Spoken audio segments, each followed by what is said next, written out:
This time around the 1830s is really when photography comes together. Daguerre is in France making images with silver iodide on metal plates, and Talbot is working in England making images with silver chloride on paper. Working simultaneously in two different countries, not quite knowing about the other. But that changes when you start to have articles in the press. Now it's public. And so a rivalry begins.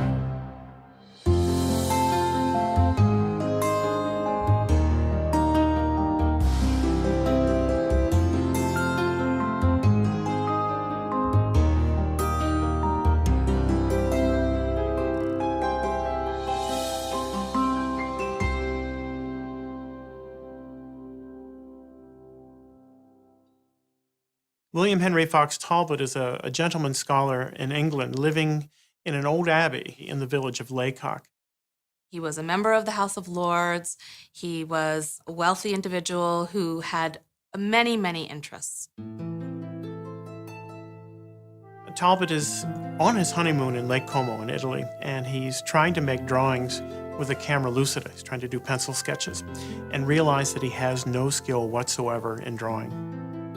He wants to make pictures within a camera obscura. All he has to do is find the material that he can put into the back of the camera to record the image. Finally, when he returns home to Laycock Abbey, he starts doing experiments, and he is able to produce a photographic image.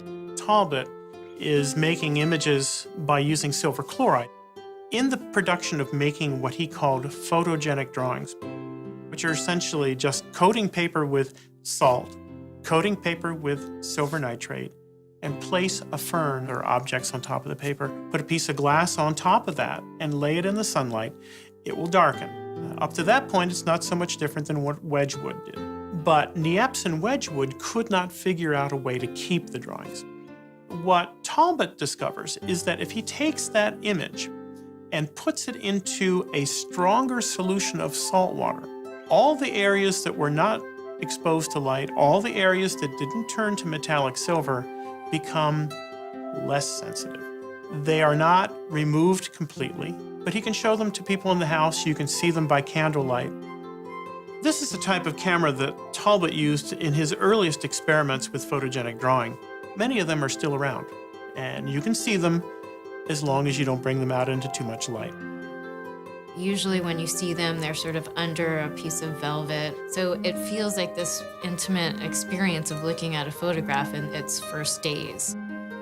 Now photography is so ubiquitous that we probably don't think about how special and magical that experience was. Talbot is the first person to make a salted paper print. He actually invents something that's permanent. It's basically his photogenic drawing process that has been fixed with hypo.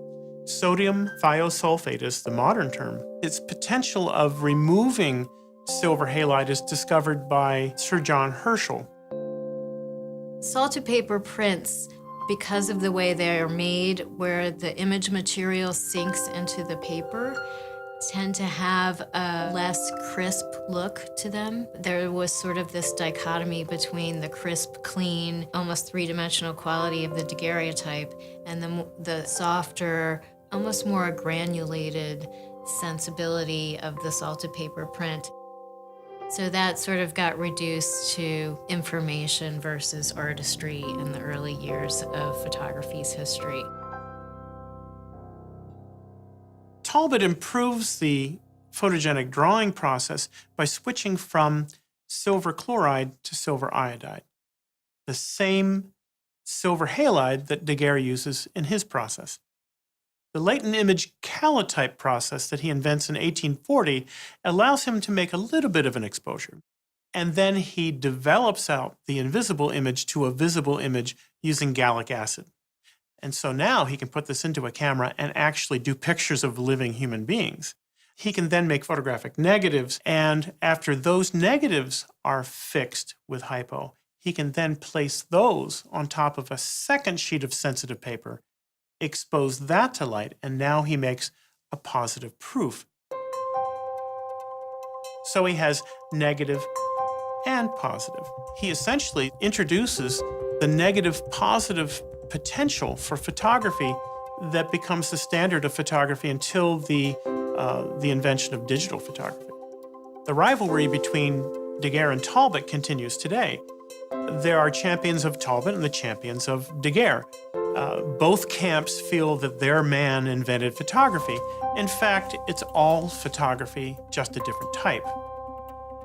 After Talbot figured out this negative-positive process, he wanted to show what photography could do. So his way to do that was to produce a series of publications called The Pencil of Nature. The Pencil of Nature contains text explaining Talbot's process. It contains salted paper prints, mostly showing Talbot's home at Laycock Abbey. And each of the photographs is meant to display one of the various uses of photography.